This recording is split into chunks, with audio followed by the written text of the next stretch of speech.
How to have fun anytime, anywhere. Step 1. Go to ChumbaCasino.com. ChumbaCasino.com. Got it. Step 2. Collect your welcome bonus. Come to Papa welcome bonus. Step 3. Play hundreds of casino-style games for free. That's a lot of games. All for free? Step 4. Unleash your excitement. Chumba Casino has been delivering thrills for over a decade. So claim your free welcome bonus now and live the Chumba life. Visit ChumbaCasino.com. No purchase necessary. VGW Group. Void where prohibited by law. 21 plus. Terms and conditions apply. Hello and welcome to How Did This Not Get Made? This is the podcast all about the movies you never saw, the scripts that were never filmed, and the ideas that never even made it to the page, except for this week when it is actually about things that happened. My name is David Spencer. My name is Daniel Kaka. And I'm Michael Spellacy.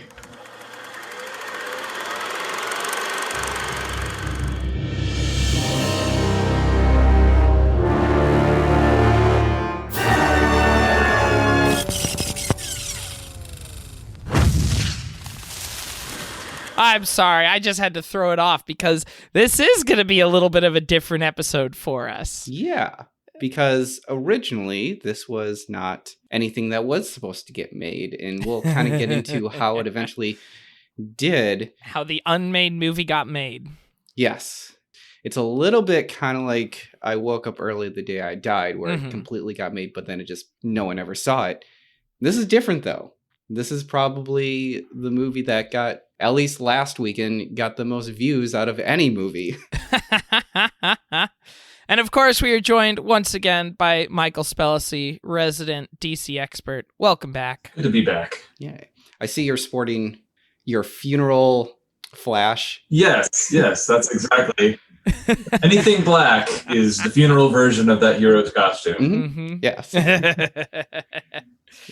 But yes, we are talking about the Snyder Cut and kind of what happened in the story that went behind it and kind of why we actually got to see it finally. And we will discuss our thoughts on it, and we will discuss whether or not this really should have happened or not. That is a complicated question. Yeah. Everything around the conversation about the Snyder Cut feels like that episode in season 6 of Community with the racist comedian where it was like all of these reasons to have him and all these reasons to not have him. And it was just a complicated mess where at the end, everybody's sitting around a table for 2 minutes trying to figure out what the lesson was and being like, is it this? No. Is it this? No. That's how I feel like any discussion about the Snyder Cut is going to turn into. Yeah. So we will get into that discussion later. For right now, we are actually going to dive deep into or at least my notes. This won't take as long as before because we are not trying to cover a full century of comic book history. Instead, we are going from basically 2008 until now. How to have fun anytime, anywhere. Step 1. Go to ChumbaCasino.com. ChumbaCasino.com. Got it. Step 2. Collect your welcome bonus. Come to Papa welcome bonus. Step 3. Play hundreds of casino-style games for free. That's a lot of games. All for free? Step 4. Unleash your excitement. Chumba Casino has been delivering thrills for over a decade. So claim your free welcome bonus now and live the Chumba life. Visit ChumbaCasino.com. No purchase necessary. VGW Group. Void where prohibited by law. 21 plus. Terms and conditions apply. In June of 2008, Warner Brothers was looking to restart the Superman franchise, and we're looking for a pitch from anyone familiar with the material, including a number of comic book writers, including Grant Morrison, Mark Waid, Jeff Johns, and Brad Meltzy. June 2008, that would be right when Dark Knight came out, right? Yes, it is. Because Dark Knight was summer 2008. I mean, that makes sense. They've got the biggest superhero movie ever, and they're like, oh crap, we got to dive all into this again. Yes. Franchise it. Yeah. Something that we're not going to dive into just because we did it in our last Superman episode back in season 1. We had mentioned before that J.J. Abrams, he was working on a 3-part Superman series and actually went through the plot of his first Superman movie in that. So if you want to hear more about that, but it was around this time, I think it was like a little before 2008. I forget when. No, it was before Christopher Nolan got involved that he actually pitched the Superman idea, but they just never went through with it. But this is 2008.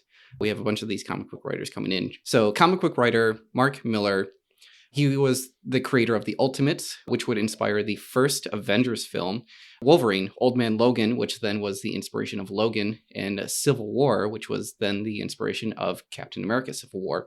He proposed an epic 8-hour Superman trilogy that would chronicle Kal-El's entire life. He wanted Matthew Vaughn to direct. He did Layer Cake, Stardust, Kick-Ass, X-Men First Class, and recently Kingsman. And then Charlie Cox to write it, and he did Daredevil and eventually would do Man of Steel. Complications to the Superman franchise continued when, in August 2009, Jerry Siegel's family recaptured 50% of the rights to Superman's origins and Siegel's share of the copyright in Action Comics #1. In addition, a judge ruled that Warner Brothers did not owe the family additional royalties from the previous films. However, if they did not begin production on Superman by 2011, the Siegel estate would then be able to sue for the loss of revenue for an unproduced film. Other properties that were dropped that we'll look into further is the David S. Goyer Flash film and the Joss Whedon Wonder Woman. Those were proposed ideas that were put out there. I think that those two definitely deserve their own 2 episodes, but this is around that time that this is happening. But kind of the reason why those 2 didn't happen was because of the low performance with Green Lantern. So in 2008, David S. Goyer told Christopher Nolan how he would relaunch the Superman franchise. Impressed with the story, Nolan and Goyer pitched the idea to WB. Impressed with the concept, WB hired Nolan to produce and Goyer to write the script. It also helped that they had successfully created Batman Begins and The Dark Knight. Now, this was not meant to connect with the Nolan Batman with the new Superman story. Something that we were kind of all hoping for when it came out. I remember seeing that first Man of Steel trailer. I remember specifically thinking like, oh, they're actually going to connect everything. And the confusing part is that you actually had Christopher Nolan's name right there. So you're just like, that's the same filmmaker. Of course this is going to connect. Why would you not want it to connect? They're DC characters. Like, yeah, they have to. Yes, buds. That ended up not happening. But for Goyer, he emphasized that the reason why their Batman works so well is because he's the only superhero that exists in this world. And for the new Superman, he would have to follow that same logic. Which after knowing that, I rewatch Man of Steel, and it actually does play out that way. Is like, oh, he's going to be the only Superman that's out there. Although I think they do make a reference to something else. That's kind of weird because, like, by the time we get to Batman versus Superman, which is in the Man of Steel universe, allegedly Batman's been doing it for like 30 years. Yeah. So, like, Clark Kent must have been aware of that. Yeah. Right? He had to. Am I crazy? One of the first directors that they approached for this movie was actually Guillermo del Toro. Of course. Because he worked with him previously on Blade 2, both Goyer and Del Toro.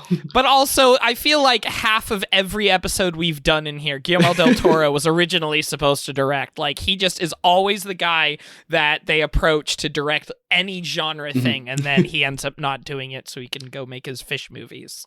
I'm going to start doing that for every script that I write and be like, yeah, you know, at first I was thinking of Guillermo del Toro as the director of this film, but he declined. Like, if you look through his history, like, he's famous for doing this. I want that Justice League Dark movie. Come on. I actually rode on the same plane as Guillermo del Toro once. I was like right behind him. Ooh. It was 3 a.m, and I was like, I don't want to bother this guy, so I didn't say anything. And this might be something that we might want to dive into because at the time he was actually working on an H.P. Lovecraft adaptation of the story At the Mountains of Madness, which is actually still in development hell. So I want to really look into this. One director I did not expect to be approached was actually Robert Zemeckis. I think that would be interesting for him to do. I don't see it though. Yeah, especially with like how Robert Zemeckis' career has been for basically the last 30 years. I don't know if I am that interested to see his take on Superman. Yeah. In fact, there was an MTV article where they interviewed Robert Zemeckis about potentially directing Superman, and he is quoted saying, "I passed on that faster than a speeding bullet." Pretty great. Other directors that were asked was Ben Affleck. This was actually before he was cast as Batman. That would have even been before Argo, so he was like at the beginning of his Affleck-assance before it then crashed down again. Affleck, a man whose career has been destroyed twice by being cast as a superhero. Don't worry, third time's the charm. What was it? Ryan Reynolds. He was Green Lantern. He was Paperman. And his third one, well, I guess Deadpool kind of like, at first it looked like it was going to tank, but they eventually figured it out. Yeah. Yeah. It's just funny how like Ben Affleck is like on the up and up and up and up, and then Daredevil, and everybody hates on Ben Affleck, and then it's like, oh, he's starting to get good again, and then Batman, and everybody hates Ben Affleck again. Although, and this might be a conversation that we'll have later on in the episode, but some people tend to have liked the Batman in the Snyder Cut a lot more than... I do think he does a solid job as Batman. Probably a lot of the Batfleck hate probably comes more from just general Batman v Superman hate. Mhm. Yeah. I agree. I do think he does a solid job. Yeah, so I think love for Batfleck is coming back. Just a list of other directors who are considered: Darren Aronofsky, because, of course, all Duncan Jones, Jonathan Liebesman, Matt Reeves, interesting choice there, because he's doing the Batman movie now, and Tony Scott. All of them were considered, and all of them either were declined or turned away. I could definitely see Tony Scott do a Superman movie. That I think would be really interesting. And maybe partially it's just because I'm imagining Superman flying through the air fighting people looking like Top Gun dogfights. Ooh, yeah. Yeah, every single one of them would be really interesting. I Yeah. really want to see Darren Aronofsky not just take on like Batman or Superman, but like just him doing a superhero movie regardless. And I think Disney would definitely consider that because they take in a bunch of independent directors. Would do Darren Aronofsky? I think he would do something interesting. He would definitely get a lot of pushback from Disney, although Warner Brothers puts a lot of pushback as well. So yeah, who knows?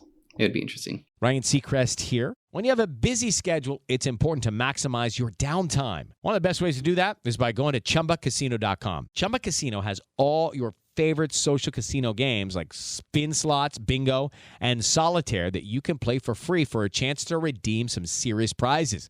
So hop on to ChumbaCasino.com now and live the Chumba life. Sponsored by Chumba Casino. No purchase necessary. VGW Group. Void where prohibited by law. 21 plus. Terms and conditions apply. But eventually, Zack Snyder, he was hired on October of 2010. From all the flack that we throw at Zack Snyder, it seems like WB was just throwing every director at the wall, and Snyder was really the only one that stuck and was actually willing, in a way, to walk into the lion's den. When Zack Snyder was doing press for Watchmen, he would say things like, oh yeah, I would never want to make a Superman movie because I don't get Superman. These are the kinds of heroes that I get. The broken Superman is pretty fun. You know, like the studio is saying, hey, could you make Superman dark? I'm like, I did. I don't know how to make that movie. You know, I can't. It'll never be as, you can never make the Superman movie, you know, as complicated as Manhattan, because he's a broken dude. He's scary. With Snyder, he definitely wanted to expand on it. And after he was hired, he confirmed that in Man of Steel, there was going to be a reference to both Batman and Booster Gold. It's like way off in the background. You can see like the cord industry. I think he just likes putting Easter eggs. It's my personal opinion that he's not great at building a universe. You can utilize Zack Snyder. I really like his visual style. I think he's a great filmmaker. But I think that you need to give him the material and be like, hey, take this, like 300 or Watchmen, and be like, I want you to visually make this look cool. Don't do anything to the story. Don't do that. Yeah, don't change it. You're great at the camera stuff. Beautiful. Beautiful direction. Like 300, I think, is the perfect film for Zack Snyder. You know, while we were watching Justice League, the Snyder Cut the other day, past guest of this show, Alexa, she was saying what Zack Snyder really needs to do right now is direct a musical. Zack Snyder would be fantastic fantastic at directing a musical with like big dance sequences. If he did West Side Story, imagine the gang fights in that. Slow motion dancing. I mean, it's very obvious that he came from doing music videos because he's constantly doing like little music video moments of slow-mo and like his needle drops that he puts into his movies. And Zack Snyder just make a musical. We are the Jets. I legit think that he would do a really solid job with a musical. Yeah. It would be very different and very bizarre, but I think he could do it. Niche directors doing musicals is now my new. Yes. From the mind of Christopher Nolan. Little Shop of Horrors. We're going to make that happen. We're going to start a campaign right now.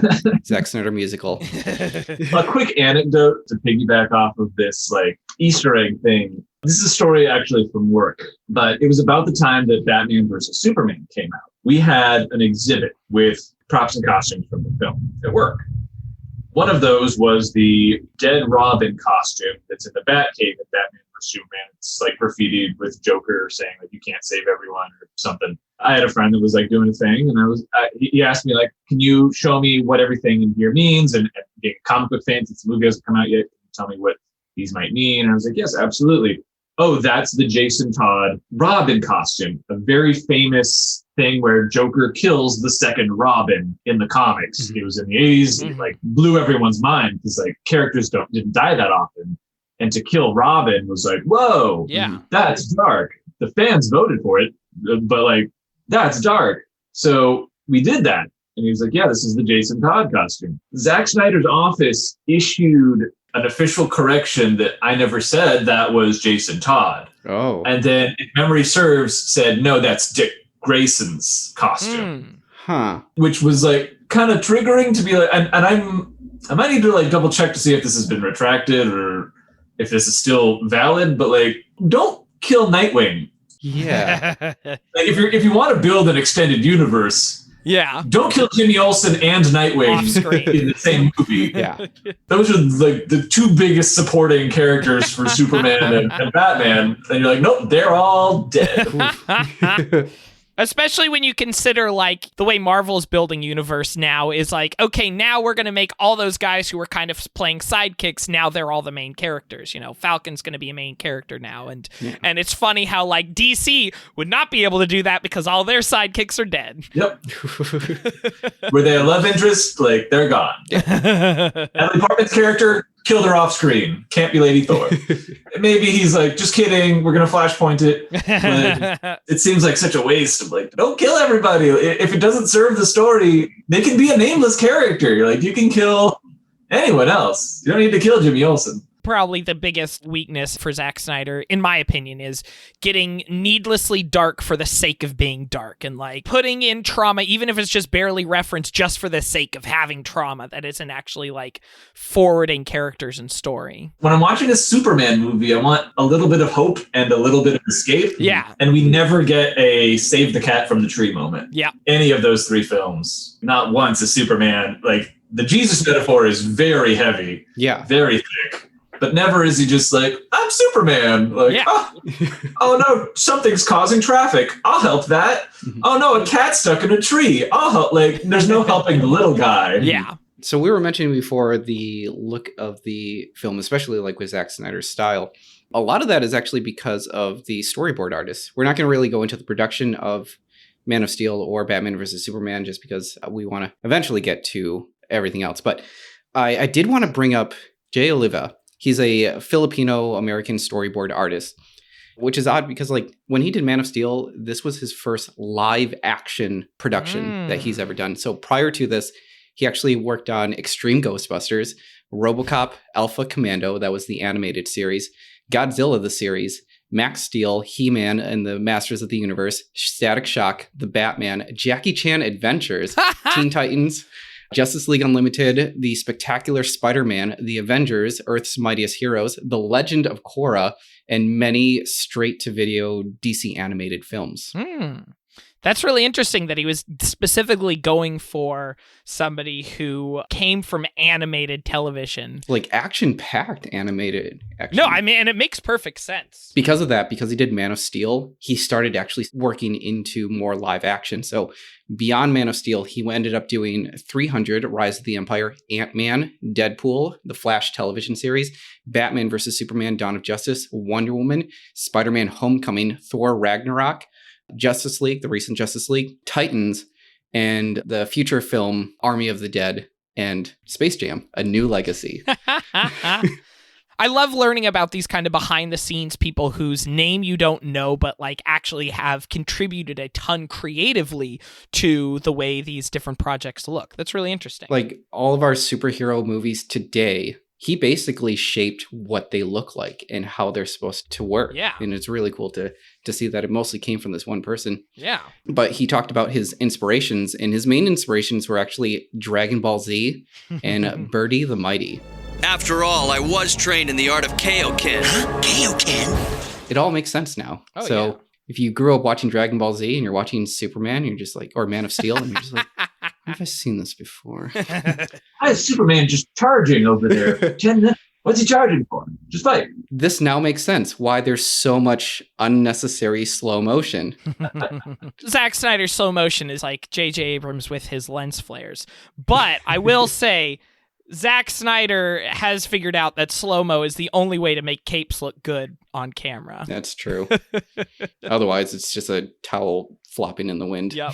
But when you slow-mo it, that's when it's like, okay, this is some good-looking stuff. Yeah.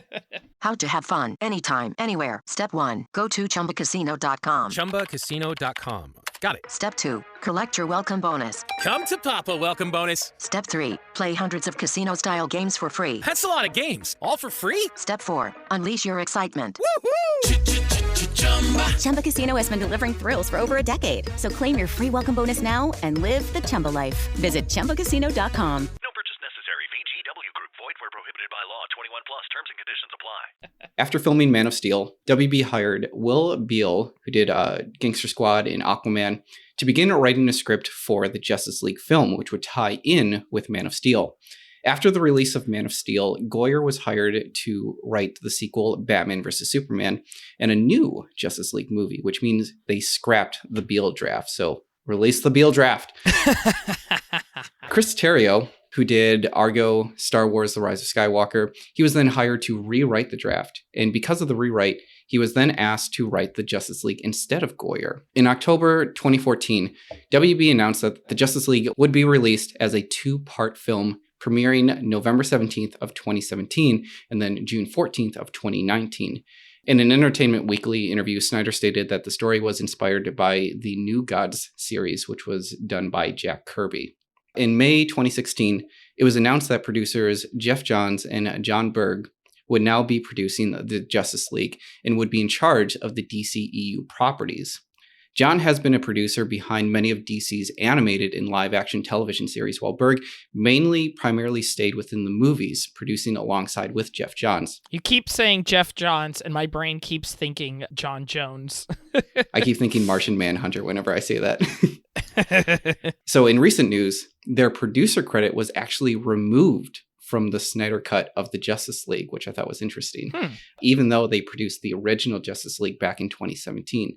It's rumored that they were let go because of the underperformance of the first release of the Justice League and were no longer studio producers. While filming the Justice League, Jeff Johns caused issues with Chris Terrio and WB executives, while WB was worried about the film under the direction of Zack Snyder after the Batman vs. Superman performed so negatively in the theaters. To deal with these issues, WB held a footage summit with Joss Whedon, Alan Heinberg, who wrote Wonder Woman, Seth Grahame-Smith, who wrote the Lego Batman movie, and Andrea Berloff, who wrote Straight Outta Compton, to help rewrite the film.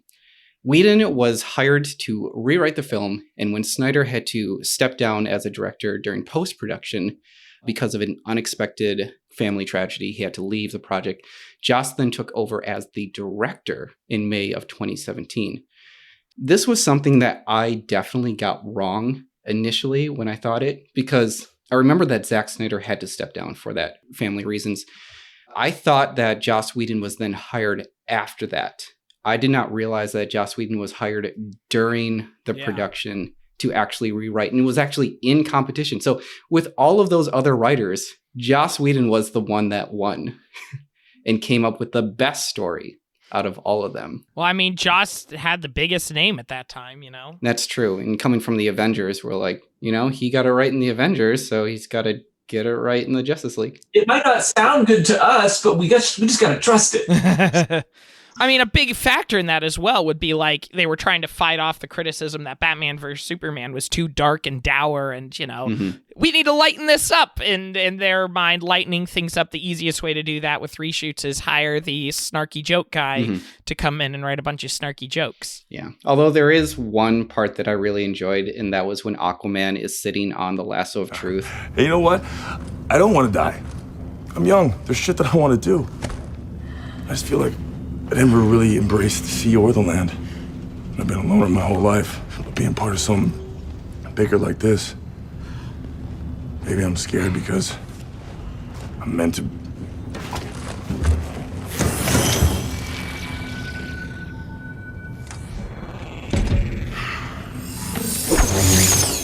Like, I love that part, and you could definitely tell, like, that is Joss. Yeah. The Joss Whedon jokes were good. The story... I don't know if all the Joss Whedon jokes were good. You did have Flash landing on Wonder Woman and accidentally touching her boobs, which is like the most 90s sitcom, why are we still doing this, Joss Whedon? It's like, I'm a snack hole. Yeah. Like, that's funny. Like, you can tell what Joss Whedon jokes were thrown in there. Some of them were like, that's fun. Thank you.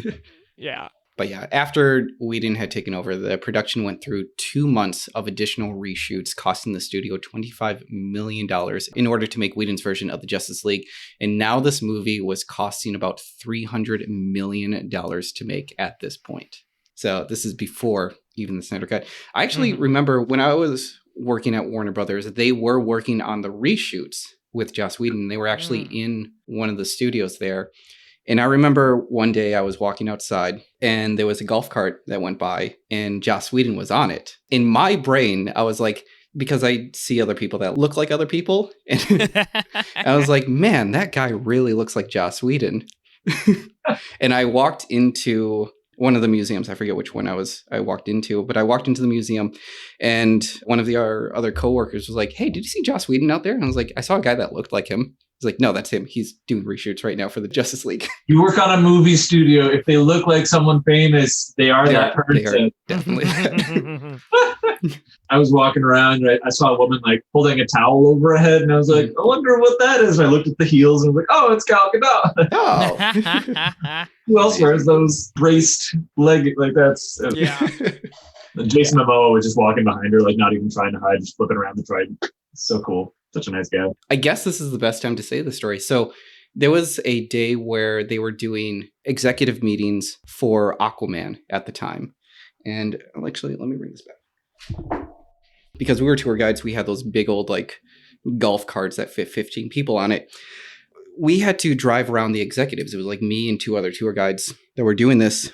And we were driving around the executives and all the important people for Aquaman. And the first thing that they did was they did a screening for the best Batman movie of all time, Lego Batman. Yeah. And so they did a screening and then they went over to, I think, one of the sound stages to do like some test footage and just like have a big meeting. And I was driving them all around. One of our managers came up to me and he was like, hey, Dan, you're going to drive Jason Momoa to stage 6. Can you do that? I was like, I'm going to freak out. And he's like, can you do it? And it's like, I'll try my best, but I'm going to, sure, we'll do that. And sure enough, like he came out and I was like, that's Khal Drogo. Khal Drogo is like coming onto my cart. Was this before or after you had dressed up as Aquaman for This is before. Okay. This is before. And I think partly because I drove him, like that was definitely the seed that was planted to be like, you should be Aquaman. You got to do this. But I drove him over there. And it was raining that day. It was like downpouring because it was, I guess we have monsoon seasons now in Los Angeles, but it was raining heavily. And in order for me to like get up close to the stage, I had to do a U-turn And I stopped there and I was like, all right, we're going to make a U-turn. And Jason Momoa was like, studio's right over there. I'm just going to run there. And sure enough, he like jumped off the cart, ran through the rain, ran into stage 6. And he left like 3 executives in the cart with me. And all of them were just like, we can't just let him go. But it's like, he's our talent. We gotta get him. But I did end up getting a souvenir out of it because they left this notebook on there. I thought there were going to be like secrets and like notes inside. No, it's actually just blank. There's nothing in here. I know. You were like, yeah. But I have an official Aquaman. That's very cool. That's awesome. Yeah. With the whole Joss Whedon bringing on to Justice League, it seems like even without Zack Snyder's tragedy, like it seems very much like what happened with Rogue One, where it was like, oh, you know what, Gareth Edwards, we're going to sideline you for some reshoots and some re-editing. And they brought on Christopher McQuarrie. So Gareth Edwards is still the credited director. And I think that's partly because he was playing ball and he's like, yeah, of course, I still want my name attached with Star Wars, even if you guys change a bunch in the final version. That's a large reason why basically everything that was in the trailers isn't actually in the final film, is because they were doing a whole bunch of reshoots and stuff. And it sounds like that was a similar thing to what was happening on Justice League. This isn't really too important to the story, but I just wanted to include it in here. Fun fact about Henry Cavill's mustache. So during the reshoots, Cavill was scheduled to shoot the Mission Impossible Fallout, where he was obligated to grow his mustache for the role. Director. Speaking of Christopher McQuarrie. Yeah, that was actually my next sentence, was like, director Christopher McQuarrie. I could have just looked at my notes. Told the Justice League producers that he would allow Cavill to shave his mustache, but for $3 million to make up for the production delays and for the visual effects team to digitally fill in his upper lip. So we could have gotten a reverse there. Turns out McQuarrie was not clear about this with Paramount, and they actually rejected the entire idea and forced WB to then digitally remove his facial hair instead. So yeah, Paramount stepped in and was like, no, you don't make the deals for us. You can't do that. No. Like, we call the shots here. So that's the reason why we have that. There's also been a lot of the controversy over Joss Whedon's behavior on set. So in July of 2020, the cyborg actor Ray Fisher claimed that, quote, Joss Whedon's on-set treatment of the cast and crew of Justice League was gross, abusive, unprofessional, and completely unacceptable. Also, composer Tom Hulkenberg had completely scored the film, but halfway through post-production, he was replaced with Danny Elfman. WB then conducted a few test screenings, and from the rumor that I had read, Snyder's Cut was so poorly received, it was actually called like unwatchable. Whereas with Whedon's cut, which took about 90 minutes approximately, received great feedback and tested well. It actually tested as well as Wonder Woman.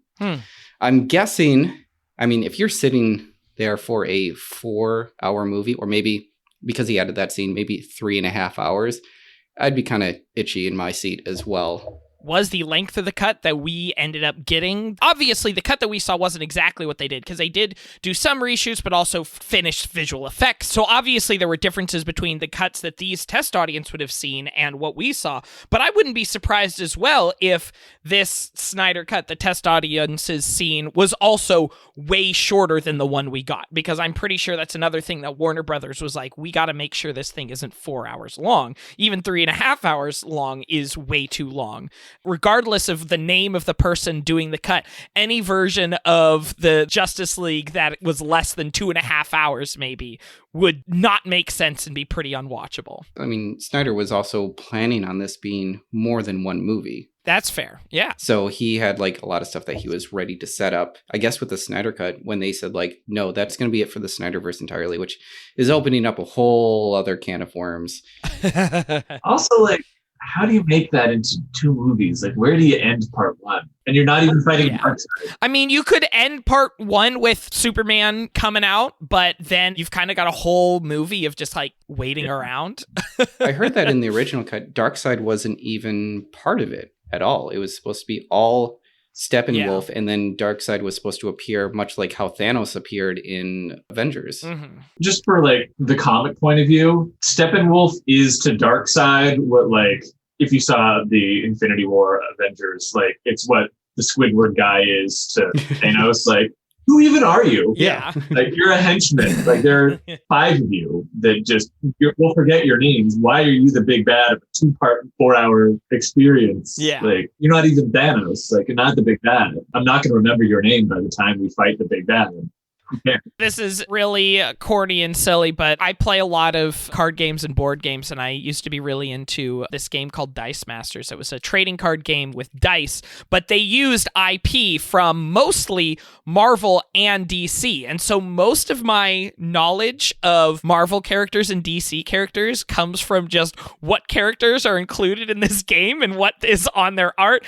I know it's pretty dumb, but they do some like obscure characters, but I've never seen them put Steppenwolf in. So that really tells me, like, who the heck is Steppenwolf? He's the nobody that, like, an obscure writer that's trying to do like an Elseworld story will be like, I'll use that. There's no existing medium for it, so no one will get mad if I tweak things because there's no backstory to this character. If you were to replace Steppenwolf with anyone, who do you think would be a good contender to warrant a full movie about to then step up to Darkseid later on? Well, because that's the thing is, like, is the Justice League coming together against Darkseid and his minions, or are they coming together against a greater threat? Because you have a lot of Justice League level threats. You could do something silly like Starro, which we kind of mentioned, the giant kaiju starfish that is also doing the Suicide Squad trailer. I'm so excited.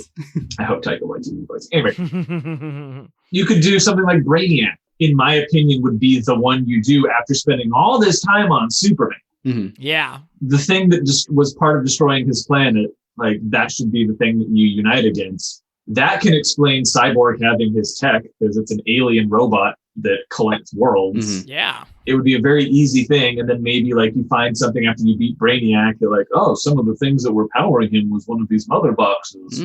What could that be? Fade to credits and then do a Darkseid thing. Like, that, in my opinion, would be a very easy, self-contained story. I like that a lot. Yeah. Steppenwolf is just like, all right, like, if it's not Darkseid, like, do multiple, like, I don't want to get too into this, but Darkseid has, like, multiple henchmen. You don't really see them until the Snyder Cut, where it pans to Apocalypse and you see things like Desaad, which is like the robed guy that kept coming out of the Rock to be like, all right, you're not welcome back on Apocalypse yet because you need to prove yourself. Who is the other character? It was like Granny Goodness. Granny Goodness, yes. That's a character. I think Granny Goodness would have been a better villain because you would identify more with her, because her whole shtick is like, I'm a woman on a very male-dominated world who has had to do some terrible things to get to my position of power, even to the point of, like, subjecting other women on my planet to being brainwashed warrior slaves. The things that I will do for power just to, like, make it in this world. And so you kind of feel for her, but she's also a terrible, terrible tyrant that will, you know, destroy people and brainwash them. In, like, Justice League Unlimited, she kind of was looked upon as, like, this joke character, but also, like, you don't want to mess with her at all. She seems like, oh, that old lady, but no. He punches Superman. You're like, oh, that's not an old lady. She's a great character. Or you can spatter, like, some of the, like, the 3 or 4 Darkseid henchmen. Just so it's like, it's clear, henchmen, Darkseid. There is a gap in power between these. And if these guys are giving you trouble, then, like, Darkseid must be scary. Yeah. Like, as soon as Superman joined the fray, it was like, oh, and Steppenwolf is gone. Yeah. How hard can Darkseid be? How to have fun anytime, anywhere. Step 1. Go to ChumbaCasino.com. ChumbaCasino.com. Got it. Step 2. Collect your welcome bonus. Come to Papa Welcome Bonus. Step 3. Play hundreds of casino-style games for free. That's a lot of games. All for free? Step 4. Unleash your excitement. Chumba Casino has been delivering thrills for over a decade. So claim your free welcome bonus now and live the Chumba life. Visit ChumbaCasino.com. No purchase necessary. VGW Group. Void where prohibited by law. 21 plus. Terms and conditions apply. To put into perspective of, like, how much was changed from, like, the Snyder Cut to Whedon, the producer Charles Roven, he's quoted saying, let's say about 80 to 85% of the movie is what was originally shot. Where Snyder estimates about a fourth of his material was used in the theatrical version. Cinematographer Fabian Wagner, he estimates that only 10% of the footage shot by him and Snyder were used in the final cut. The rewrites that Whedon provided were estimated to be about 80 pages. Another issue that may have led to the downfall of this film was because of the former CEO, Kevin Tsujihara. He wanted the film to be under 2 hours, cutting down the Snyders' intended 2-part Justice League storyline. And the executives didn't want to delay the release so that they would receive their cash bonuses before the AT&T merger. That sounds about par for the course. I think that 2 hours thing, like, because that's where you are. You're cutting out all of the heart of the story. You're cutting out all of the cyborg stuff. You're cutting out the things that make the story mean something. You're cutting out a lot of explanation. This isn't Avengers. We don't know any of these characters. You have to intro the entire team and have a good story with them. You can't do that in 2 hours. You haven't done solo films yet. I remember watching the original Whedon cut and I was like, what are these boxes for? Why does it matter? Like, I understand that the boxes are just this MacGuffin now that you put them together and all of a sudden you become powerful. Like, this is basically the Infinity Stones, yeah. Stones or whatever to like complete his gauntlet. I didn't understand it until I watched the Snyder Cut and be like, oh, this is connected to everything. Like, this is the reason why Cyborg is the way that he is. It's all there and actually explained. And we even got in the catechisms that Wonder Woman goes down into, and she like reads the cave paintings and she's like, oh, I get the whole story now. And now I'm going to exposition room. And now I'm going to re-explain it to Batman. So we get 2 expositions of the same story, but we at least understand it now. Yeah, I'm glad it's in there. So the Justice League, it ended up grossing $657.9 million. But in order for the studio to break even, they would have to approximately make $750 million. According to Deadline Hollywood, Warner Brothers lost about $60 million because of this. So because of that, WB decided to then steer away from not just like the DC universe, but like Snyder's DC universe, and started focusing more on like standalone films, which is kind of why we got the Joker and why we're soon getting the Matt Reeves Batman. Fans were not happy about the much anticipated Justice League. And to this point, they even nicknamed it the Justice League. Mm-hmm. At first, fans assumed that Whedon would make the superior film because, I mean, he made The Avengers and that was well received, and Snyder was coming off of the cringy Batman versus Superman. But after the film's release, that belief was then shattered. And then the idea that Snyder had a far superior film started like leaking into everyone's atmosphere. Not only is the film disappointing and not very well made, but now we have this whole extra layer of, oh, we really don't want to support this thing's existence because of the garbage that was happening behind the scenes. Yeah, and more stuff was getting leaked out. So like the production setbacks, the major rewrites, the major reshoots, Zack Snyder having to leave the production, like this only convinced the fans even further because of these stories coming out. Some even compared it to the Richard Donner Superman film and the quality of the first film to the second film. From what the fans had learned, a movement formed in which was called Release, or I guess hashtag Release the Snyder Cut. There was even a petition online that reached over 180,000 signatures for the re-release of this movie. Michael, did you sign that petition? I did not.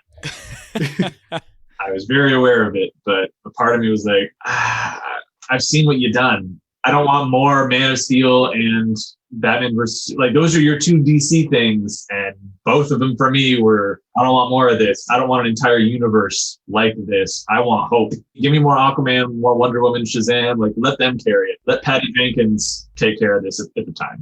There's a great video by the channel Folding Ideas from about 2 years ago, I think now, called The Snyder Cut Does and Doesn't Exist. That's basically talking about how, like, yes, sure, there is a version of this film that Snyder was planning on, but they don't just have this thing sitting in a vault that they could just put out there. Like, it's not finished effects. It's barely assembled. So it's like interesting that another reason that this ended up getting made is because of a massive group of people's complete misunderstanding of what goes into having a cut of a movie. And it didn't really help. I mean, there was a definite push for release of Snyder Cut, but Jason Momoa, he was speaking out about Aquaman, and with James Wan, he was actually working off of the Snyder Cut. And he was planning that this was going to take place after the Justice League, which is weird because we had the accent change. Yeah. Yeah, I noticed that in the Snyder Cut too. I was like, does Vera have an accent? Yeah. Why? I thought I was misremembering something because I was watching it with my roommate and she's like, why does she have an accent? I was like, I thought she had an accent in Aquaman, right? Right? No. Yeah. And then I looked into it and I was like, oh, wow, they really changed it. One thing that bothered me a little bit about the Snyderverse is, did you talk to any of the directors of any of the solo films while you were working on this? No. Mm-hmm. Like James Wan was at this point, like at least crafting some of Aquaman. Mm-hmm. And hey, can your character talk underwater, or do they have to make an air bubble every single time with a magic user? Because that's going to put you in a real box for your movie of water. Yeah.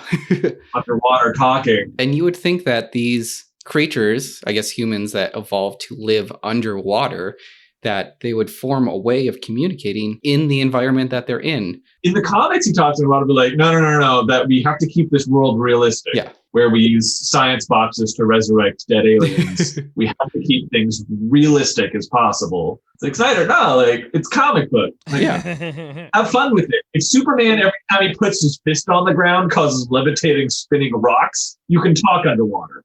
Yeah. Like, draw the line somewhere else, but this isn't the hill to die on for science. Octopuses are professional drummers. This is fine. Okay, that is Topo, and we comic book fans love Topo. Yes. And we're happy he was in that movie. Don't shit on my drumming octopus. I'm on more. I love him. I saw him in Aquaman, and I freaked out that they actually used him. And then when I saw him in Justice League, I was like, oh, they used him! They used the drumming octopus! This is what I wanted! Even Patty Jenkins, she actually used the continuity from the Snyder Cut to put together the Wonder Woman sequel in 1984. Members of the Justice League cast and crew began showing their support for the Snyder Cut's release, including actors Jason Momoa, Kieran Hines, and Ray Fisher. There was also photographer Clay Enos, storyboard artist Jay Oliva, cinematographer Fabian Wagner, and Ben Affleck's stunt double Richard Cetrone. Other predominant voices in this movement were Kevin Smith, obviously, producer Stephen S. DeKnight, and comic book writers Rob Liefeld, Robert Kirkman, and Jerry Ordway. Robert Liefeld, if you don't know, he was the creator of Deadpool. I feel like with celebrities supporting release a Snyder Cut, there was an assumption that I heard in the way people in media talked about it that was like kind of assuming that a lot of these people were only doing it for the fan clout, like that they didn't really have a dog in the fight and they were just like, oh, here's a thing that all the fans are saying, so I'm going to join in on this. I think it very well could have been the case for some of these people, but I definitely don't think it's the case for all of them, if not even most of them. But I know that is another like weird element of it as well. Like fandom complicates things in so many weird ways. And this might just be another way to think about it. It's a good strategy. That's true. For you as the professional. Because like, yeah, if this has enough traction that it might happen and you tag your name on it, you have work. You know this is not a finished product. This isn't sitting in a vault somewhere, like we said. Like this needs to be finished, which means you get more work, you get more money. Yeah, do it. Like that's all it takes. I support this. And if it backfires, you're like, whatever. But if it gets made, you get money. Yeah. For very little work, because enough of it is done. You're like, someone's going to pay me how many millions to just finish, like, just to type the last page of this 20-page essay I was working on? Sure. Yeah. I'll take it. That makes sense because a lot of the crew members were coming out. If you have the cinematographer who's like, yeah, release the Snyder Cut, do reshoots, pay me more. I'll take royalties on 2 films. Yeah, perfect. Sure. It's a win-win situation for them. They have, like, why would you not? Of course. Yeah, do it. They have nothing to lose by joining this. I have nothing to lose. No. Absolutely. And everything to gain. I don't fault anyone for supporting this. Absolutely. Make your money. But this movement went beyond just a hashtag or this online petition because in June of 2018, fans reached out to 2 executives at AT&T following the merger between that company and Warner. In June of 2019, they reached out to the new Warner CEO, Ann Cernoff, who replaced Tsuchihara after a controversial resignation. We don't have to go into that. Followed by a month later of a mass letter writing campaign. Like, we haven't seen anything like that since maybe the Tim Burton Batman, where they announced that Mr. Mom was going to be Bruce Wayne. And they were like, no, he's not my Batman. In July of 2019, they reached out to the parent company of Warner Brothers, Warner Media, after the announcement of HBO Max. After the 2019 San Diego Comic-Con, a fan launched a crowdfunding campaign with half the funds, which was spent on the campaign, which would include billboards and a flying banner ad promoting the Snyder Cut.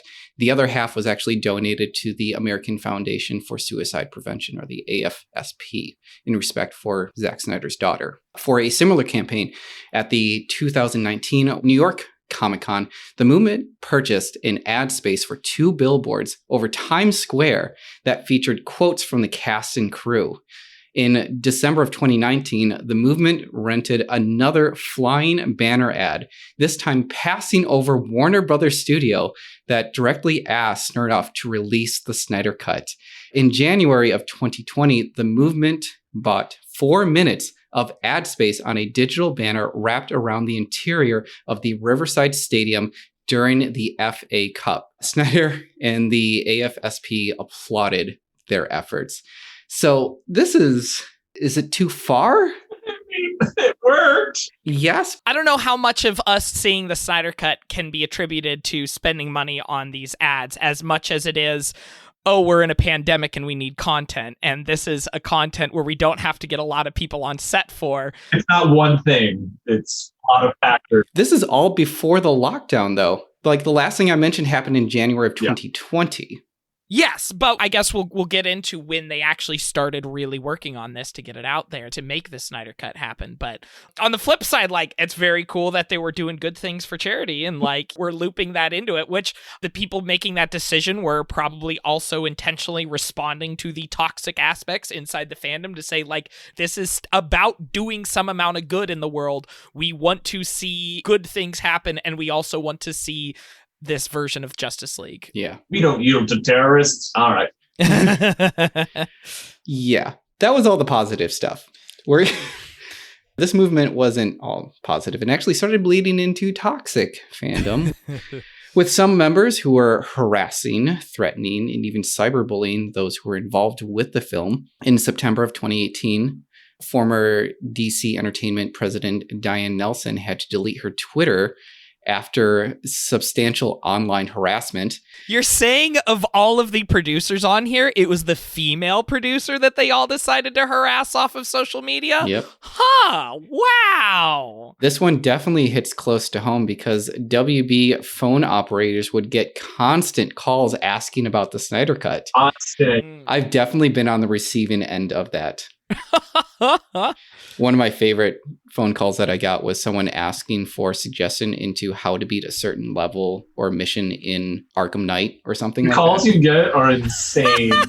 That's incredible. I want to call into a major studio for help on a video game level. Like, it's one number. You got to remember, though, like, David, for anyone that doesn't work, like, there is one phone number, and it does not go to anyone with decision-making power. No. It is going to someone wearing a uniform in a room with a bunch of other people wearing a uniform who don't want to be there, who are making minimum wage. Yeah. And it's like, me too. Like, and you can't say, like, yeah, I agree. Yeah. Like, company line, like, yeah, like, yeah, well, this is what we think. And we had to sugarcoat a lot of stuff. we had like a wall of dumbest questions we got. And that's amazing. I have a picture of it somewhere. I might have to post that. Oh, please do. Members of this movement even tracked down the stuntman, Richard Cetrone. He was the stuntman for Ben Affleck, where they talked about the Snyder Cut with him, and they actually digitally altered his response to make him seem like he was in more support of this movement than he actually was. Like, he was in support of it, but they made it seem like they were pushing for it a lot more. But everything changed in March 2019 because Zack Snyder confirmed that his original cut did exist and that it was up to Warner Brothers if they wanted to release it. Things started looking up for Zack Snyder when he posted on Vero a picture of a film reel which was labeled ZSJL Director's Cut with the caption, "Is this real? Does it exist? Of course it does." According to Slash Film, Robert Greenblatt, Warner Media chairman and head of HBO Max, stated that the Snyder Cut does not exist, but he approached Snyder about finishing the film and where he left off. Snyder had invited WB, DC, and HBO Max executives over to his home to view the cut that he had, presenting the film with ideas that didn't make it into the film originally, and he could possibly release the film in episodes rather than a really long movie, which the way that it's broken up now, you kind of see that as like, if they released it as a miniseries, I would accept that. Like, it doesn't have to be a 4-hour long movie. You could be like Justice League, the miniseries, and I'm all for that. Yeah. In February of 2020, Warner Media decided to move forward and continue the production to finish the Justice League Snyder Cut. When Snyder reached out to the cast, letting them know of the re-release, actor Ray Fisher thought he was joking at first. On May 20th, 2020, Snyder announced during a Q&A after an online watch party of Man of Steel that his cut of the Justice League would be released on HBO Max in 2021, and it was official. Head of HBO Max, Bob Greenblatt, reported that the Snyder Cut would cost around $30 million to complete. Most of the budget would go to post-production, but in October of 2020, it was reported that Ben Affleck, Henry Cavill, Ray Fisher, Amber Heard, Jared Leto, and Joe Manganiello reprised their role for the reshoots, which we now know is the Nightmare, the K Nightmare. So Ezra Miller was directed by Snyder over Zoom for additional scenes since Ezra was actually in the middle of filming the third Fantastic Beasts film. Snyder had to send the crew drawings and diagrams of what he wanted the scene to look like. The budget then shot up to about $70 million for these reshoots. On January 30th, 2021, Snyder officially confirmed that his cut is now complete and would be available on HBO Max on March 18th. Of 2021, in which that is what we saw, the new Snyder Cut. Now we're just going to open it up for discussions. What's our hot takes? What do we like? What do we dislike? What could have been changed? And should we jump on this bandwagon of open the Snyderverse, release the Ayers Cut, or what are we thinking? I just want to start by saying the stars aligned for this. This will not happen. Yeah. With the pandemic and with the way it was received, like this isn't. And with HBO Max just launching and wanting new content. Unless stars align very uniquely. If you don't like a movie, don't be like, I want the cut. Like the director want. Like it's not going to happen like this. I mean, on the flip side, though, we just had the same thing happen with Sonic the Hedgehog a year ago. That's true. I really think that was early enough in it that they were like, even the executives were like, this looks terrible. Like, all we're changing is the way it looks. Yeah. It is interesting to think, like, now this has happened twice where fans have put up a big stink and gotten their way. I personally am not quite sure how I feel about that being a thing that could potentially happen again in the future, because most of the time the way that fans wield social media to do these is super toxic and destructive, and it ends up with like oftentimes it's the loudest voices who are talking about these kinds of things when it's not necessarily the thing that everybody wants. But it is also really wild to me that this thing is made, everybody in movie criticism is like, this is awful and I can't believe I'm going to have to watch this 4-hour Zack Snyder movie. And then pretty much universally, everybody's been like, that was pretty good. And on the flip side, though, like, who are you making this for? Fans. Yeah. You're using an IP that's existed for over 80 years. There are expectations that the fans have. And when they see something that's not those expectations, there's a level of like, no. Like, I, as a fan, all I want out of like a Sonic the Hedgehog movie, out of the Justice League movie, it exists. Just make this, but real. And then give me a fun story with it. That's all I care about. Even if it's something I've read 1,000 times, just make it move. Here's the book. Yeah. Make it move. Like, that's all I want. Do what you did with 300. Take a comic and just make it move, and you got my money. Some people take that and go, I'm going to do a creative take on it. No, just make it move. That's all we want. This is something I talked about in our Superman Lives episode, but I really feel like I do kind of like doing a take on something in some ways. Like, I'm a massive Last Jedi fan, and I think a lot of the reason why I like that movie is because it does like do a different take on Luke Skywalker and on these characters, and that really interests me. But the thing with that is, if you're doing a sequel to something that exists, you're not changing something. Yes. We also had Ryan Johnson, who was like pulling into the books and be like, what are the other Jedi abilities that has not been seen before that we now want to see? But like, if you're doing Superman as a murderer, don't call it Superman, call it Brightburn. Yes. Absolutely. Well, and that's one of the things that I was saying in our Superman episode is I think there are some characters, and I think Superman is one of them, where like you cannot do a take on them, a different version of doing that story. And I think part of my reasoning for that for Superman specifically is that Superman is already the template for superheroes. When you think of a superhero, you think of Superman. And since that is like already the genre, you can't do a take on Superman, you can do a take on the genre. And if people do a take on Superman as a genre, that's where you get things like The Boys, where it's like, here's our character that's obviously Superman, but it's not named Superman. I totally agree with you in that sense, where probably my favorite opinion of this movie that I heard was somebody saying like, yeah, the Zack Snyder Justice League, it was a good, well-made movie that was entertaining, but I really wish that we actually had a real Superman and a real Batman, because these are not Superman and Batman. You can do it. You can do those takes, but you have to earn the baseline first, and then you can do like a multiverse of madness kind of thing where you're introducing alternate Earth Superman. I would love to see like Ultraman, the crime syndicate evil version of these characters, or like a slight twist on them, but that's to compare to a pre-existing established, like that's when you built a franchise. Then you can do that, but you have to ground your franchise before you get crazy doing other stuff. The studio has shown an inability to do that. Yeah. That's kind of what we saw with Marvel and why they became so well established, is like they knew that they needed these building blocks to eventually lead up to it. And I feel like DC and Warner Brothers, they were looking at what they were building up in Marvel, and they're just like, oh, they're going to have their big movie. Okay, release our big movie now. It's like, no, you didn't do anything to earn this yet. I know that you did BVS. I know that you did Man of Steel, but like that's not enough. You put a really nice engine on this car that you're making, but until you give it wheels, it's not a car. Yeah. Yeah.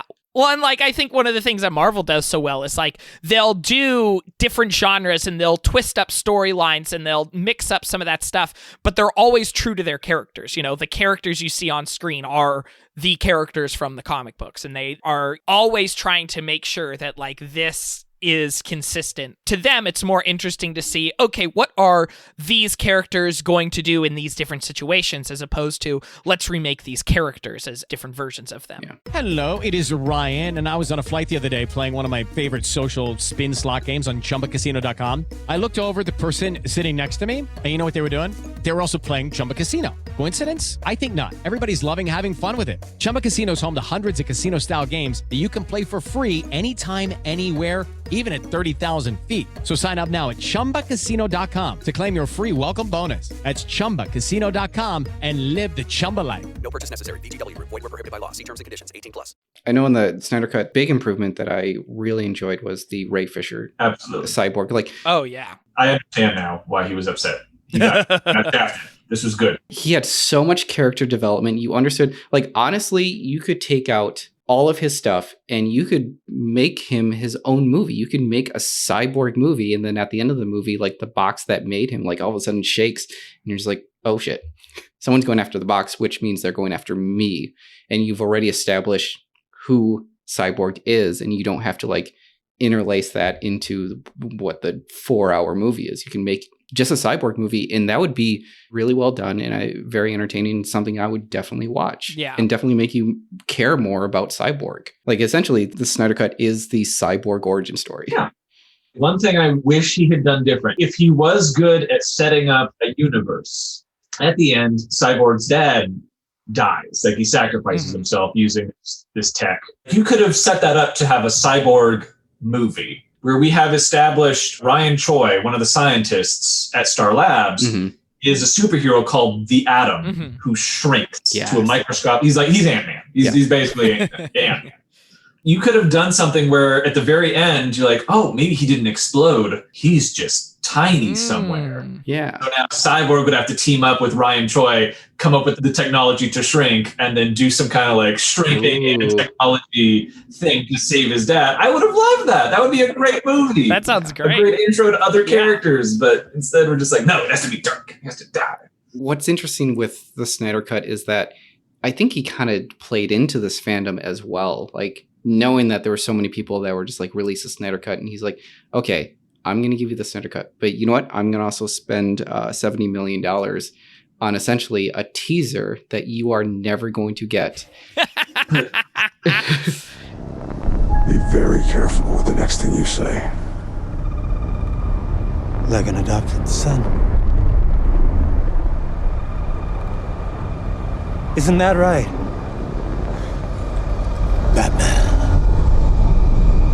He leaned into it so much where he's like, you could get this, but I guess you're going to have to work for your meal in order to get it. Oh, my shirt's coming off. Oh, you're not going to see it yet. And you never will. But I don't want any more. Good. It's a snake eating its tail at this point. It's feeding into itself, and the movement's pretty much begun, and it's going to be something that's developing. I know. And we'll see if Warner Brothers actually gives in. If you had cared this much about fan perception of these characters from the beginning, we wouldn't be here. Yeah. You learned your lesson too late. You killed people. Superman killed people. Like, he destroyed a city, and then he did it again, and then he died, and then he came back, and we didn't feel like it was warranted. What he's done with these characters, it just feels like the Band-Aid is stuck on to a wound that can't close. Yeah. Like, I enjoyed the film. Like, it was a little long. I would have cut things out. I didn't need 2 minutes of Scandinavian people singing at Aquaman and sniffing his shirt. But, like, it was just a little too much and a little too late, but I did enjoy it. I don't need more of this. Yeah. I feel like if this version of the movie came out in 2017, this 4-hour-long epic, I feel like it wouldn't have been as well received. I think part of the reason why it is more well received now is because we can watch it and go like, here's this side interesting thing. Now it can be this side interesting thing where this isn't the real Superman, this isn't the real direction that DC is going. And it's like almost is easier to forgive the dark takes of Zack Snyder when you know that this is a one-off thing that I'm not going to need to worry about again. I think one element of the movie that I was surprised I did like as much as I did was I did legitimately like a lot of the epic scope of stuff. Like, I think you could totally cut out that whole dark side attack on Themyscira and all of that. But I really dug that whole action sequence. And it was like very like Lord of the Rings epic like battle sequence. It went back to his 300 days. Because Zack Snyder can do a fight scene. He does action so well. This does not need to be here, but it's pretty cool. Something that everyone needs to tell Snyder is like, it's okay to go in regular motion. You know, you don't have to do slow motion for everything. Especially when slow-mo is the way you key the audience into the Flash is speeding up now. Everything's going slow for the Flash. Yeah. But then you also do slow-mo every other scene just because. Yeah, it definitely confuses that perspective of like, oh, so I guess he now does see in slow motion, but then we also have other slow motion things in there. Like, imagine how impactful it would have been if you only noticed that Flash goes into slow motion. No other slow motion is done, or at least like it's cut down a lot. And then all of a sudden you get to the part where Superman is turning his head and following the Flash, and for him to like realize, oh shit, Superman is also in this time space area of like my recognition. Like only I'm supposed to have this perspective, and all of a sudden Superman has it. I think it would have had like a much deeper impact if Wonder Woman hadn't done it. Yeah. Everyone else hadn't done it. Yeah. Very beginning when Wonder Woman's fighting the terrorists and she does the slow motion. It's like, so who here can't move at super speed? Yeah. The Flash, 2.5 other people can do this. Yeah. He doesn't feel special anymore. He's just like, now he's just the person that can go fast. Although I will say that because he's one of 3 people, and I'm going to guess that Cyborg can move that fast too, because sure. That moment where he tries to rush up on Superman and then Superman just looks at him in slow-mo. That was a pretty like, oh shit. I loved it. Yeah. But the thing that I appreciated that they really brought out was one, that they were able to utilize each character to actually defeat one Steppenwolf and get the boxes.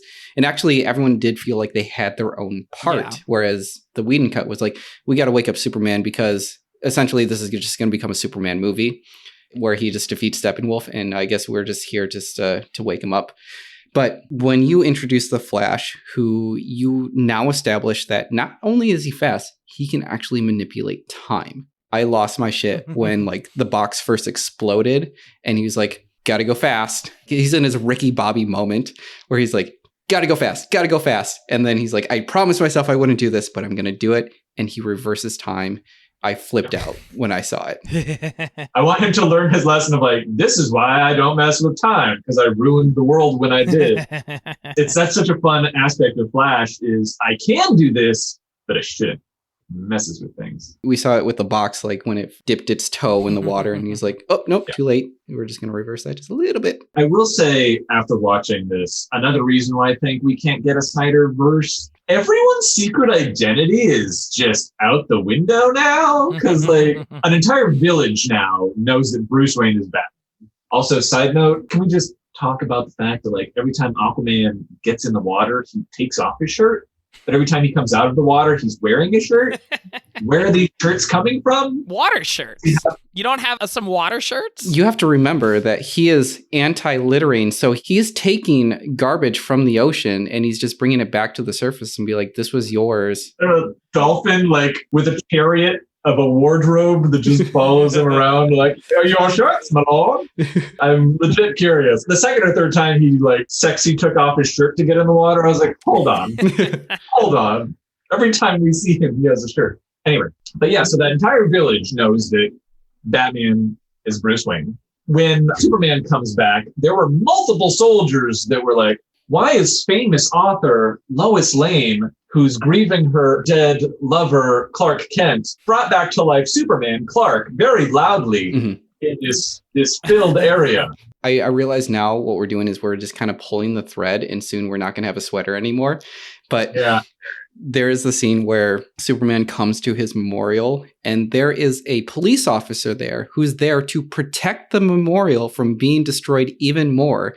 And you know, the person that he sees and thinks is a threat is the man that this memorial is supposed to be about. He sees Superman and was like, you know what I'm going to use? My gun. I'm going to use my gun against Superman.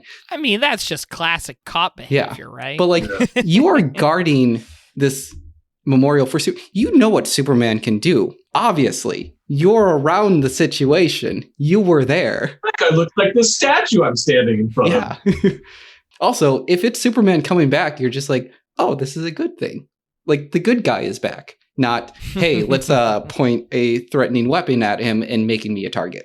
The more you look at the movie, like, it was a fun time, but there are a lot of inconsistencies that I don't think could sustain a universe. Yeah. The way Aquaman was handled in this whole thing, it was like, no, like James Wan hit it out of the park, and this was not a good take on Aquaman at all. I was very displeased. Yeah. Wonder Woman was better in this? Yes. Flash at least had something, but he was too immature for me. It was a very new Flash. With the Flash, with his intro, the first scene that he was in where we understand what he can do, I loved and I hated it because you get to see the slow motion and you get to understand how he works. Like when he bursts out of his shoes, you realize that like that's the reason why he has the suit.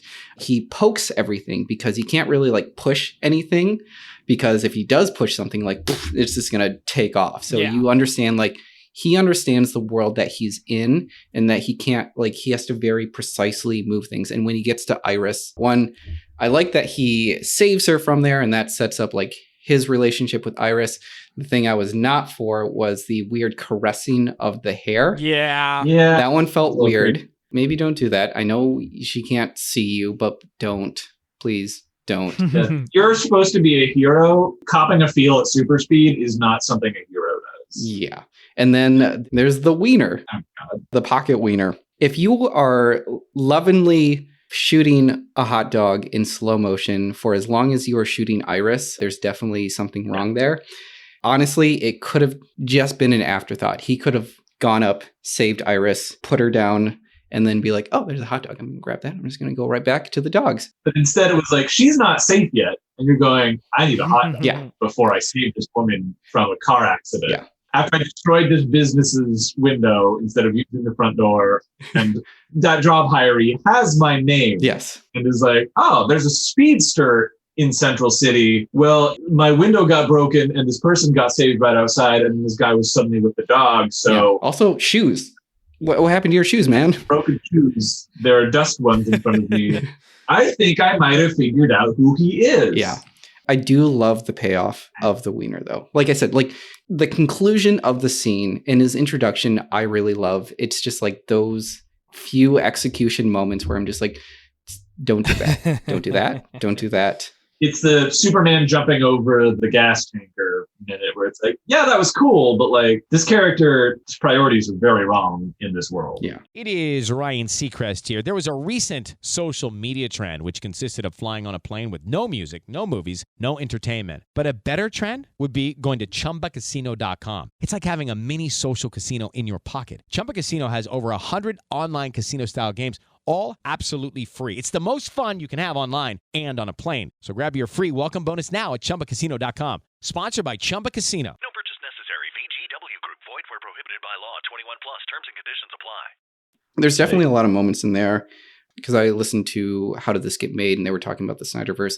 And they talked about Zack Snyder as a filmmaker and really how his decisions work. And it really like changed my perspective when I was watching it. But Zack Snyder is a filmmaker who looks at every scene and every shot and says, how can I make this cool? How can I make this awesome? Like one thing that I was really frustrated with, which then kind of changed my perspective, was when we're on Themyscira for the first time, they have the box and they need to get out of that temple. And I'm just like, get out now. You have to leave now with the box. Don't stay. Don't talk to people. I know your friend's dying. I get it. I get it. Your friend is dying. Get out. You have to get out. No, don't do a backflip. Yeah. Don't stop. Just get out. Yeah. But each of those moments, I'm just like, but I kind of do want to see her do a backflip and just like come down and stab one of the fairy demons. And I'm just like, that is really cool. It's not necessary for this moment, but I'm kind of happy that I saw it. Like David, you were talking about the flashback scene. This is a really cool moment. We didn't need it, but it's so cool to watch. Zack Snyder in a nutshell, though, is like, that's not right and unnecessary, but it looked nice. Yes.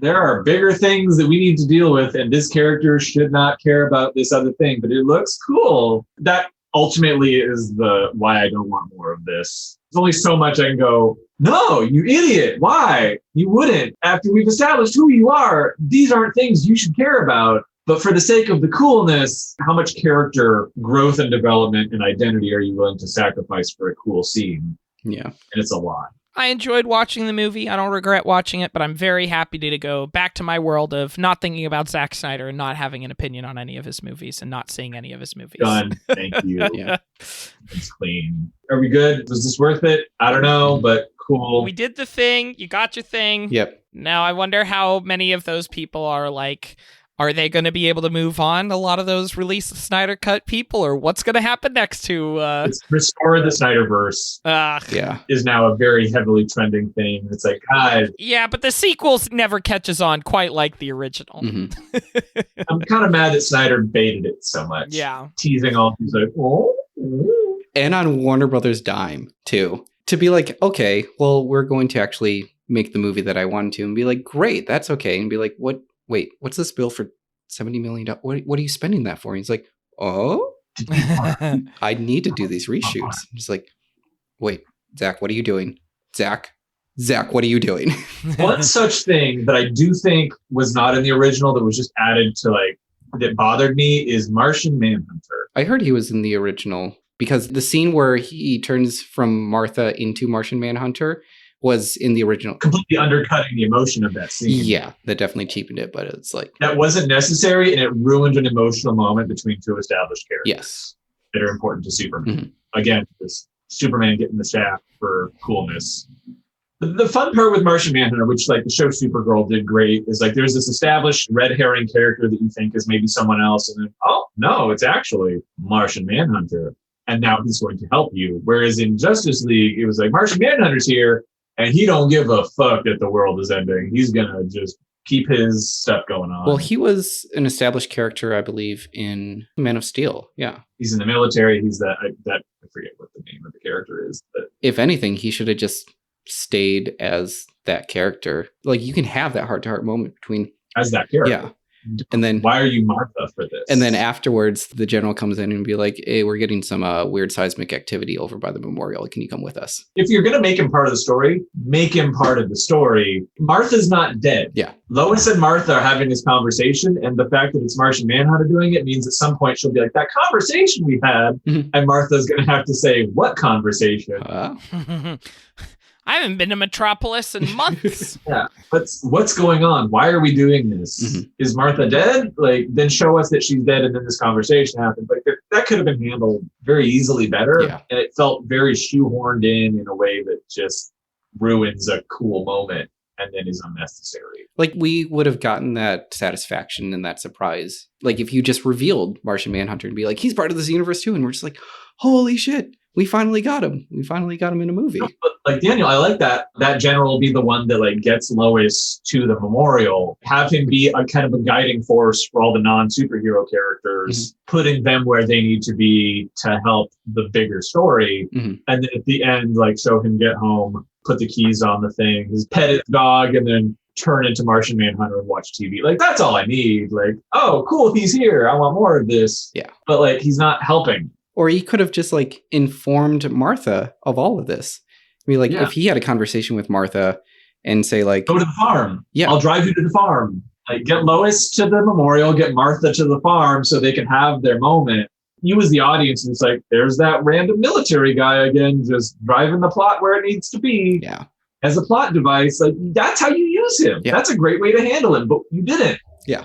But we do have the benefit of hindsight. We're watching this film going, here's what you could have done. Yeah. But also, Zack Snyder, you had that too. Yeah, you had the time. 3 years of what could I have done? I have 70 million to do that. And you didn't. You still dropped the ball on a lot of things. We now can watch this cut with that lens of what you could have done better because he had that too. Yes. And still, like, on some things went in 4 hours. These little scenes that could have been less than a minute, you spent 2 minutes on random village people singing at Aquaman. Like, this is what stayed in. That's one of the interesting things about the existence of this for like the purposes of this podcast is like, I always love talking about like, okay, what if this movie would have been made? Would we have been interested to see it? How would it have changed media landscape and stuff? And now we have this weird picture where we got to see the unmade movie, but it still kind of like exists in this place where it's not going to continue. It's probably not going to change the way a lot of other movies are made and viewed. I mean, it might have some effect on some things, but it's this kind of weird thing where it's like there was this unmade movie that was rumored about for 3 years, and now we actually saw it. It's just a unique thing to think about for the purposes of us doing this podcast. I don't think it needs to die. With Flashpoint, we talked about this last time of like Flash goes and changes time and creates a new universe, but also maybe sees some of these other timelines now forming their own multiverse or their own universe. You can have that, like the nightmare version, this nightmare future of, you know, Batman and Mara and Joker. Like that can exist as its own timeline now. Like if you do mess with time, that can be its own existence, its own universe. Like we can still make a hint that maybe this Snyderverse exists, but I want to see it like as Snyder would have done, this super dark, dreary, dystopic future where everyone's gritty and angry. Like the Snyder universe can still exist. And I'm cool with that. Like if that's the direction that the studio wants to go, I think that would be a smart way to handle it. That's like, hey fans, we'll show you a dark, gritty, alternate universe timeline where Snyder's in charge. But I also, for the DC continuity, want to see a happy, bright colored, superhero-led universe where Flash is fun and Wonder Woman is a hero of the people and Aquaman is doing silly Aquaman. Like, it's like making multiverses is now like the ultimate band-aid for like making fans okay with your new directions of things. Like Marvel kind of hinting at multiverse stuff to like be able to say, hey, it's okay that you still like the Sony Spider-Man stuff and you still like the Fox X-Men stuff, and we'll still say that it's kind of a part of this universe, and we'll dip into it when we need to. I'm going to make a prediction that within the next 20 years, we're going to see some sort of multiverse with Star Wars, where they're going to have multiple timelines and universes, which I guess this whole trend we can just thank J.J. Abrams for, at least when it comes to multiverse in films. It was that 2009 Star Trek that I guess kind of started this of, hey, we're going to remake the original and do it with a new story, but the original still exists and it still makes sense in this world. This is comics where that's been happening for decades, and we're finally seeing it translate. In the term of movies, the 2009 Star Trek, it showed you can do it, and fans will love it. Days of Future Past. You can do these multiple things. And then the CW DC stuff did it too, where like, yeah, these things are canon. They exist. And this is how we're interpreting it. Every time that's happened, the fans go, yeah, yay, the thing I love and this new thing, meaning I like this new thing because it has the thing I love. Like, yes, do that. You make everyone happy and you still get to tell your new story. Do it. Yep. Yeah. Oh my God, do it. Everybody was hating on Teen Titans Go until they brought in the original Teen Titans, and everybody was started to come around to that show. Yeah, like that's the thing is nothing should be off the table to tell a good story. You have so many tools at your disposal that at this point there's no excuse for a bad movie. Don't reinvent the wheel. Just expand on what exists and tell a fun story. That's all we want. How to have fun anytime, anywhere. Step 1. Go to ChumbaCasino.com. ChumbaCasino.com. Got it. Step 2. Collect your welcome bonus. Come to Papa welcome bonus. Step 3. Play hundreds of casino-style games for free. That's a lot of games. All for free? Step 4. Unleash your excitement. Chumba Casino has been delivering thrills for over a decade. So claim your free welcome bonus now and live the Chumba life. Visit ChumbaCasino.com. No purchase necessary. VGW Group. Void where prohibited by law. 21 plus. Terms and conditions apply. All right. Well, thank you so much, Michael, for being back on the show with us.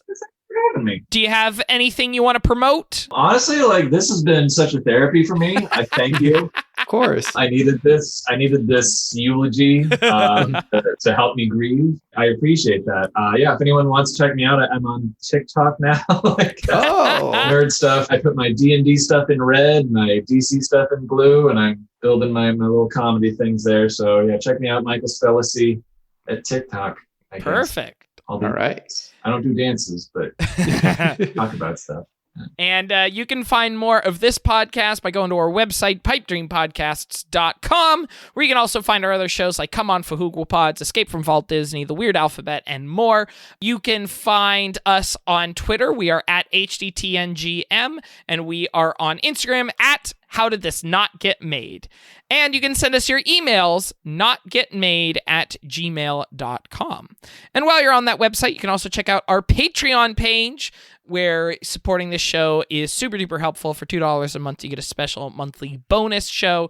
And for $5 a month, you get access to our notes, as well as some other perks with our other shows we got going on. Yeah. And the notes for this show was a doozy. This is 12 pages. All right. Well, thank you everybody again for listening, and we'll see you next time. Release the Starro cut.